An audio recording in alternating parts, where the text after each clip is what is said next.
नमस्कार, श्रीमती मोहरी देवी तापड़िया कन्या महाविद्यालय के यूट्यूब चैनल में आपका स्वागत है। मेरा नाम है जितेंद्र प्रजापत। हम कंप्यूटर साइंस के अंदर वोकेशनल कंप्यूटर एप्लीकेशन जो आपका सब्जेक्ट है उसके अंदर RDBMS पढ़ रहे थे। उसके अंदर normalization form,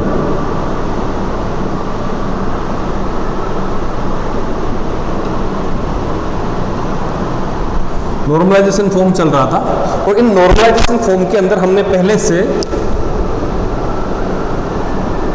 first normalization form, second normalization form पढ़ लिया है। इसके अंदर हमने क्या देखा कि इसके दो नियम थे कि इसके अंदर डाटा जो है डुप्लीकेट नहीं होना चाहिए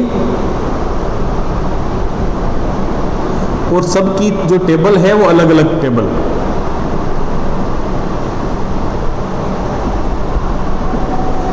इसके अंदर क्या था कि जो अलग अलग टेबलें बन रही है उसके अंदर प्राइमरी की पर निर्भरता होनी चाहिए।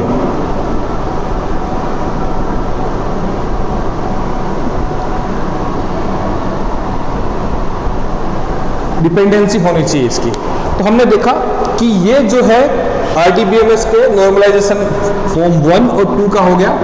आज हम बात करेंगे कि नॉर्मलाइजेशन फॉर्म जो है वो 3 क्या होती है, उसके अंदर क्या कॉन्सेप्ट होते हैं और उसको हम किस प्रकार से समझ सकते हैं।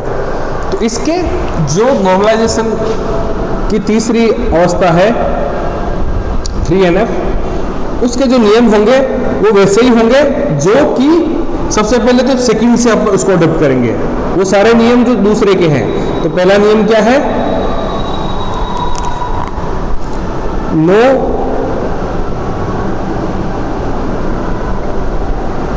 डुप्लीकेट।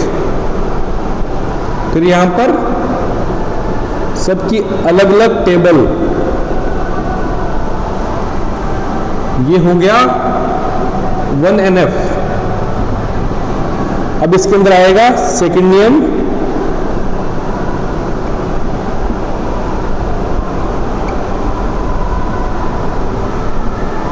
प्राइमरी की पर डिपेंडेंसी। तो ये तीनों मिलाकर क्या बनेगा, सेकंड NF। और अब जो तीसरा नियम है जो कि इसका है, किसका, थर्ड NF का, वो है कि नॉन प्राइमरी,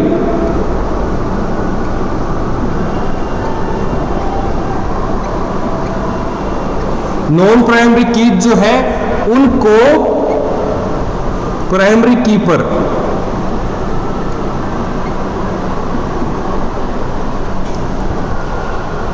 निर्भर होना पड़ेगा, डिपेंडेंट होना पड़ेगा। तो इसके अंदर हमने क्या कहा कि जो टेबल है वो प्राइमरी की पर डिपेंडेंट होनी चाहिए। यहां पर हमने क्या कहा कि जो नॉन प्राइमरी कीज हैं, और हम इसके अंदर डीप में जा रहे हैं। तो ये जो तीनों मिलाकर, ये तीनों नियम मिलाकर क्या हो जाएंगे, third form of normalisation 3NF। 3NF इसका पार्ट हो गया ये। तो आपने देखा कि ये जो सारे मिलाकर ये जो बनाते हैं, ये दो जो है ये 1NF के पार्ट हैं, ये तीनों मिलाकर सेकंड NF बनाते हैं और ये चारों मिलाकर थर्ड नॉर्मलाइजेशन फॉर्म को बनाते हैं। अब यहां पर हम एक एग्जांपल लेते हैं जिसको मैं आपको समझा देता हूं कि किस प्रकार से इसका उपयोग किया जा रहा है इसके अंदर और आगे कैसे होगा।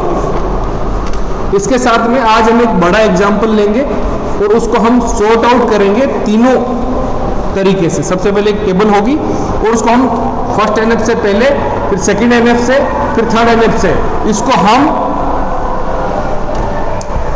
नॉर्मलाइज करने की कोशिश करेंगे। तो अब आप जो अपने स्क्रीन पर देख पा रहे हैं, ये है एक टेबल। इसके अंदर ऑर्डर नंबर है, कस्टमर ID है, यूनिट प्राइस है, क्वांटिटी है और टोटल अमाउंट है। तो आपने इसका मतलब क्या समझे, ये एक प्रकार से बिल है किसी का। इसके अंदर कोई भी जो है कॉलम जो है वो डुप्लीकेट नहीं है और प्राइमरी की मौजूद है। प्राइमरी कौन सी हुई इसके अंदर, ऑर्डर नंबर जो है इसकी प्राइमरी की हो गई। और ऐसा कोई डेटा नहीं है जो एक से ज्यादा रिकॉर्ड है। भाई कस्टमर ID है जो पर्टिकुलर एक व्यक्ति का एक ही बिल हो सकता है और उसका ऑर्डर नंबर भी एक ही हो सकता है। ये हो गया। अब आपने देखा कि ये जो टेबल है वो फर्स्ट NF और सेकंड NF उसके नियमों के अनुसार है।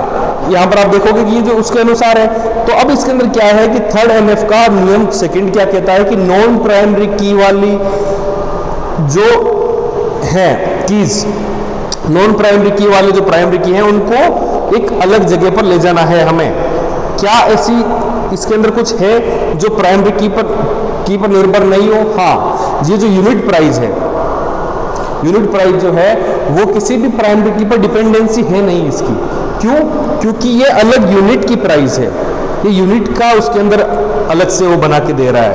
और उसके बाद में आपने देखा कि जो कस्टमर जो अलग अलग है उनसे अलग अलग अमाउंट आप देख रहे हो कि यूनिट प्राइस अलग अलग है सबके लिए, किसी के लिए 200 है, किसी के लिए 3050 है, किसी के लिए 12000 है, किसी के लिए 1400 है। तो यूनिट प्राइस यदि हम ग्राहक से समान कीमत लेते हैं तो ये कॉलम की पर निर्भर होने, प्राइमरी की पर निर्भर होने के बजाय कस्टमर की पर निर्भर कहलाता। लेकिन उपरोक्त उदाहरण में एक ही कस्टमर से अलग अलग कीमत वसूल की जा रही है, अलग अलग लोगों से अलग अलग। जैसे 304 में जब 304 नंबर वाला जो फर्स्ट नंबर वाला है उसने जब सेकंड टाइम शॉपिंग की, तीसरी बार, सेकंड टाइम मतलब खुद का सेकंड टाइम, तीसरी बार मतलब इस टेबल में तीसरी बार जब उसने शॉपिंग की तो वही यूनिट प्राइस 12000 थी इसके लिए। तो आपने देखा कि 304 से अलग अलग कीमत वसूल की जा रही है। अतः ये कस्टमर नंबर पर निर्भर ना होकर प्राइमरी की पर ही निर्भर है। इसलिए टोटल अमाउंट की जो वैल्यू है वो यूनिट प्राइस और क्वांटिटी को गुणा करने से प्राप्त की जा सकती है। इसलिए इसको प्राइमरी, अतः ये कॉलम प्राइमरी की पर निर्भर ना होकर यूनिट प्राइस और क्वांटिटी पर निर्भर करता है, इसलिए इसको हटा देना चाहिए। क्यों? क्योंकि अगर आपके पास ऑलरेडी आपको पता है, आपके पास यूनिट प्राइस है, आपके पास क्वांटिटी है, वो तो आप वैसे भी निकाल सकते हो, तो फिर एक्स्ट्रा डाटा इकट्ठा करने का कोई मतलब नहीं है। तो अब ये जो नई वाली टेबल देख रहे हैं आप, इसके अंदर हमारे पास टोटल अमाउंट नहीं है, यहाँ पर सिर्फ ऑर्डर नंबर है, इसके अंदर सिर्फ कस्टमर आईडी है, यूनिट प्राइस है और क्वांटिटी है। ये आपने देखा कि ये थर्ड फॉर्म ऑफ नॉर्मलाइजेशन है।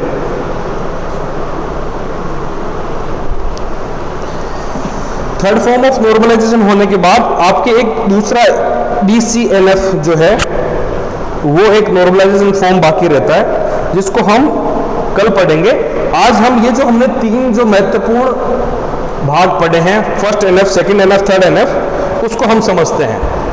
तो आज मैं आपको इस प्रकार से समझाऊंगा कि जो एक बहुत बड़ा एग्जाम्पल लेते हैं, हम एक बड़ी टेबल लेते हैं, उस टेबल को हम हर एक पार्ट में हर एक तरीके से, भाई फर्स्ट NF क्या होता है, सेकंड NF क्या होता है और थर्ड NF क्या होता है, इस तरीके से डिवाइड करके हम देखेंगे कि एक जो टेबल है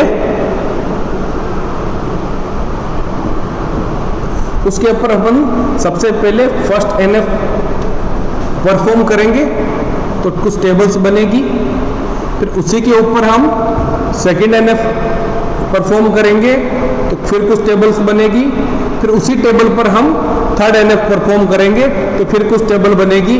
तो उस तरीके से जब इस बड़ी टेबल से जब हम एक छोटी टेबल और नॉर्मलाइजेशन की तरफ बढ़ेंगे तो आपको बेहतर तरीके से समझ में आ पाएगा कि हम किस प्रकार के नॉर्मलाइजेशन चीज की बात कर रहे हैं। ये जो थ्योरी का जो कॉन्सेप्ट है उसको हम प्रैक्टिकली कैसे यूज ले पा रहे हैं ये आप समझ पाएंगे यहां पर। तो मैं आपको एग्जांपल देके समझाता हूं, आप देखिएगा।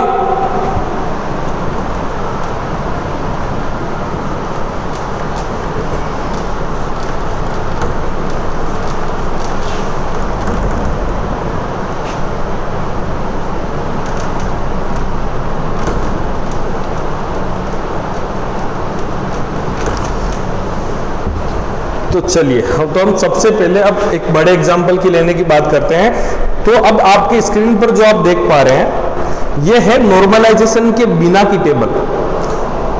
ठीक, इसके अंदर क्या है, प्रोडक्ट कोड है, प्रोजेक्ट का टाइटल है, सॉरी प्रोजेक्ट कोड है, प्रोजेक्ट का टाइटल है, प्रोजेक्ट का मैनेजर है, उसका बजट दिया हुआ है, उसके अंदर प्रोजेक्ट कोड है, एम्प्लॉय नंबर है, एम्प्लॉय का नाम है, इसके अंदर डिपार्टमेंट दिया हुआ है, डिपार्टमेंट नंबर है, डिपार्टमेंट नेम है और हर घंटे कितना प्राइस लेते हैं इसके बारे में ये बताया हुआ है। अब इसके अंदर हम क्या करते हैं कि हम इसके अंदर जो फर्स्ट नॉर्मलाइजेशन फॉर्म लगाते हैं। तो फर्स्ट नॉर्मलाइजेशन फॉर्म क्या कहता है कि कोई भी डुप्लीकेट नहीं होना चाहिए। इस टेबल में उपरोक्त सेट रिपीट हो रहे हैं। उपरोक्त सेट मतलब आप देखेंगे कि ये जो एम्प्लॉय नंबर है, एम्प्लॉय नेम है, डिपार्टमेंट नंबर है, डिपार्टमेंट नेम है और हॉर्ली जो रेट है वो देखो बार बार रिपीट हो रहे हैं। देखो जो फर्स्ट वाला है उसके अंदर भी S 10,001 है और आप जब 5 नंबर पर आते हैं तो उसके अंदर भी 10,001 है। आपने देखा कि जो डिपार्टमेंट नंबर है वो बार बार चेंज होकर वापस रिपीट हो रहा है। तो इसलिए हमने क्या किया कि इस अलग टेबल में हम इसको एक प्राइमरी की भी शामिल कर लिया। तो हमने क्या किया कि एक अलग से नई टेबल बनाई। जो मूल टेबल क्या थी, मूल टेबल आप देख पाएंगे कि प्रोजेक्ट कोड है, प्रोजेक्ट टाइटल है, प्रोजेक्ट मैनेजर है और प्रोजेक्ट का बजट है। परंतु अब हम देखेंगे कि प्रोजेक्ट कोड के अंदर एक नई जो टेबल हमने बनाई है उसके अंदर हमने प्रोजेक्ट कोड को एज ए प्राइमरी की ले लिया। उसके बाद एम्प्लॉय नंबर लेंगे क्योंकि वो भी एक तरीके से इसको यूज ले आइडेंटिफाई कराने के लिए, यूनिकली आइडेंटिफाई करवाने के लिए काम आएगा। उसके बाद में हम एम्प्लॉय का नाम ले रहे हैं यहां पर। उसके बाद हम डिपार्टमेंट नंबर ले रहे हैं, डिपार्टमेंट नेम ले रहे हैं और ये जो लास्ट वाला हार्ली नंबर, हार्ली रेट है, यहां से हमने इसको उठाया और उसको एक प्राइमरी की प्रोजेक्ट कोड के साथ जोड़ दिया। अब आप जो स्क्रीन पर देख पा रहे हैं आपके पास एक नई एक टेबल है, इसके अंदर जो सारा डेटा है वो चलता रहेगा। तो हमने देखा कि किस प्रकार से हमने एक टेबल को दूसरे रूप में बना दिया है। अब इसके अंदर हम सेकंड फॉर्म ऑफ नॉर्मलाइजेशन की अगर बात करते हैं तो उसके अंदर क्या होगा, पहले में हमने क्या किया कि 2 टेबलें बनानी थी। अब हम क्या करेंगे कि उपरोक्त दोनों टेबल्स में से प्रथम टेबल में प्रोजेक्ट जो कोड है उसकी प्राइमरी की है, अतः ये पहले से ही सेकंड नॉर्मलाइजेशन फॉर्म है, उसके नियमों के अनुरूप है। क्यों? क्योंकि ये वही तो कहता है कि प्राइमरी की पर आपकी डिपेंडेंसी होनी चाहिए। जो टेबल है वो प्राइमरी की पर डिपेंडेंट होनी चाहिए। सेकंड नॉर्मलाइजेशन फॉर्म यही कहता है, तो हमने ऑलरेडी कर रखा है। तो अब इसके अंदर क्या होगा कि द्वितीय टेबल में एम्प्लॉय नेम, डिपार्टमेंट नेम तथा डिपार्टमेंट नंबर, ये तीनों कॉलम एम्प्लॉय नंबर पर निर्भर है। अतः ये डेटा हटाकर एक नई टेबल में ले जाना चाहिए। क्यों? क्योंकि जो एम्प्लॉयज का डेटा है उसको यहाँ रखने की कहाँ जरूरत है, जो मेन टेबल है उसमें रखने की जरूरत नहीं है। उसके लिए हम एक अलग से टेबल बना सकते हैं। तो हमने क्या देखा कि जो मूल टेबल है, मूल टेबल क्या हो गई, project code, project title, project number और प्रोजेक्ट बजट, इसके अंदर बहुत सारा डेटा है। तो हम एक नई टेबल बना लेते हैं। इसके अंदर क्या होगा कि प्रोजेक्ट कोड क्या है, उसके ऊपर एम्प्लॉय नंबर क्या है। अगर मेरे पास एम्प्लॉय नंबर है तो उसका मुझे नाम भी पता चल जाएगा और उसका डिपार्टमेंट भी पता चल जाएगा, ठीक है। और प्रोजेक्ट कोड अगर मुझे पता है तो प्रोजेक्ट टाइटल भी पता चल जाएगा, प्रोजेक्ट नंबर मैनेजर भी पता चल जाएगा और बजट भी पता चल जाएगा। तो ये सीन हो गया। अब जो नई टेबल बनेगी वो बहुत ही छोटी टेबल बनेगी। उसके अंदर क्या होगा, प्रोजेक्ट कोड होगा, एम्प्लॉय नंबर होगा और हार्ली रेट होगा कि भाई 1 घंटे के कितना रुपए लेते हैं। और सेकंड वाली जो टेबल बनेगी उसके अंदर होगा कि पर्टिकुलर जो एम्प्लॉय है उसका डेटा किस प्रकार है, उसका डेटा किस प्रकार होगा, उसका नंबर होगा, ठीक है। एम्प्लॉय नंबर है, एम्प्लॉय नंबर के बाद उसका नाम है, उसका डिपार्टमेंट नंबर दिया हुआ है और उसका डिपार्टमेंट का नाम दिया हुआ है। तो जैसे ही हम पहले वाली टेबल देखेंगे उसके अंदर हम आइडेंटिफाई कर पाएंगे कि कौन सा एम्प्लॉय क्या काम कर रहा है और उसे क्या काम करना चाहिए। ये आपने देखा।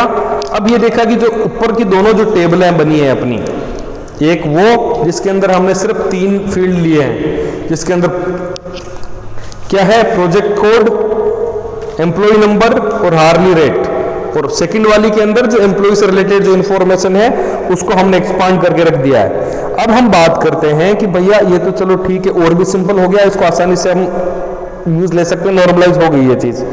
अब जो थर्ड लेवल का है उसके अंदर क्या हो रहा है, तीसरे नॉर्मलाइजेशन फॉर्म में क्या हो रहा है, आप चीजों को ध्यान रखते रहें। इसके अंदर जो मैंने ये एग्जांपल दिया है इसको पूरा समझना, आप इसके बुक में भी दिया हुआ आपके, वो आपको समझने में बहुत आसानी होगी। तो आपने देखा कि उपरोक्त जो उदाहरण है जो हम अभी देख रहे थे उसके अंदर मूल टेबल सीधे थर्ड फॉर्म में आ जाएगी। मूल टेबल कौन सी हुई, वही वाली मूल टेबल जिसके अंदर project code, project title, project manager और प्रोजेक्ट बजट था। ये जो मैं आपको वापस बना देता हूं यहां पर, ये है मूल टेबल। इसके अंदर नई टेबल जो है उसके अंदर हमने क्या देखा था कि प्रोजेक्ट कोड, एम्प्लॉय नंबर और हार्ली रेट आया था। अब इसके अंदर जो थर्ड टाइप का जो बनेगा नॉर्मलाइजेशन फॉर्म, उसके अंदर क्या होगा, एम्प्लॉय नंबर, एम्प्लॉय का नाम और डिपार्टमेंट नंबर, यही होगा। डिपार्टमेंट का नाम के लिए एक अलग से हम टेबल बना देंगे। क्यों?